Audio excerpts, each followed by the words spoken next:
मधुमिता, आप देखना शुरू कर चुके हैं आगाज टाइम्स। 2014 से पहले नरेंद्र मोदी हर मंच से आतंकवाद को लेकर यूपीए सरकार की विफलता पर सवाल उठाते थे और दावा करते थे कि अगर उन्हें सत्ता मिली तो देश से आतंकवाद पूरी तरह से खत्म कर दे। लेकिन पिछले 10 वर्षों में देश ने उरी, पठानकोट, पुलवामा, सुजामा, राजौरी और हाल ही में पहलगाम जैसे कई आतंकी हमले देखे। हर बार जवान शहीद होते हैं, आम नागरिक मारे जाते हैं और सरकार केवल और केवल बयानबाजी करके रह जाती है। मुझे जवाब दीजिए, ये जो आतंकवादी हैं, ये नक्सलवादी हैं, उनके पास शस्त्र और बारूद कहां से आता है?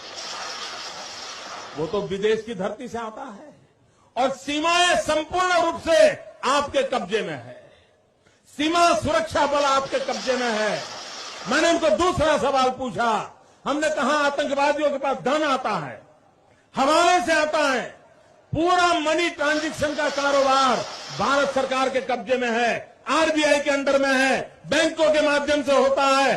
क्या प्रधानमंत्री, आप इतनी निगरानी नहीं रख सकते कि ये जो धन विदेश से आकर के आतंकवादियों के पास जाता है आपके हाथ में है, आप उसको क्यों नहीं रोकते हैं?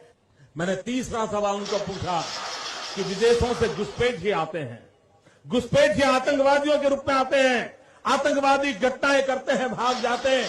प्रधानमंत्री जी, आप मुझे बताइए, सीमाएं आपके हाथ में है, कोस्टल सिक्योरिटी आपके हाथ में है, बीएसएफ सेना सब आपके हाथ में है, नेवी आपके हाथ में है, ये विदेश से घुसपैठ के कैसे घुस जाते हैं? मैंने चौथा सवाल पूछा, सारा कम्युनिकेशन भारत सरकार के अंडर में है। कोई भी अगर टेलीफोन पे बात करता है, ईमेल भेजता है, कोई भी कम्युनिकेशन करता है, भारत सरकार उसको इंटरप्ट कर सकती है, इंटरप्ट कर करके जानकारियां पा सकती है कि आतंकवादी गतिविधि। मोदी सरकार का जीरो टॉलरेंस अब एक खोखला नारा बन चुका है, जिसे सिर्फ और सिर्फ चुनावी भाषणों में दोहराया जाता है। जमीनी हकीकत इससे बिल्कुल अलग है। आतंकवाद के खिलाफ सख्ती की बात करने वाली सरकार अब चुप्पी और प्रचार की राजनीति में उलझी हुई है। अब कुछ ऐसे हेडलाइंस आपको दिखाएंगे और बताएंगे जिससे मानो ऐसा लगता है कि पहली बार कोई आतंकी हमला हुआ है और फिर नरेंद्र मोदी ने कड़े फैसले ले लिए हैं।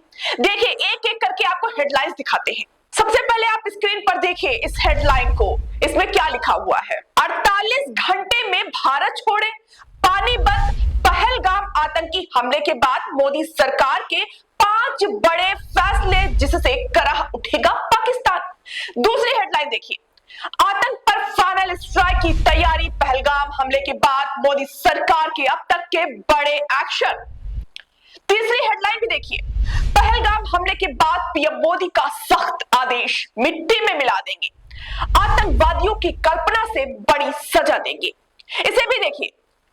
ऐसे तमाम हेडलाइंस आपको देखने को मिल जाएंगी जिससे ये लगता है ये पहली बार कोई हमला हुआ है। लेकिन हमारे पास लिस्ट है, एक एक करके आपको वो लिस्ट बताएंगे जो 2014 के बाद भारत में आतंकी हमले हुए। सबसे पहला कठुआ ट्रक अपहरण जो 2014 में हुआ, बरांडा मोड़ लैंडमाइन विस्फोट, अन्य आत्मघाती हमला, उरी आत्मघाती हमला, ये हमले 2014 में हुए।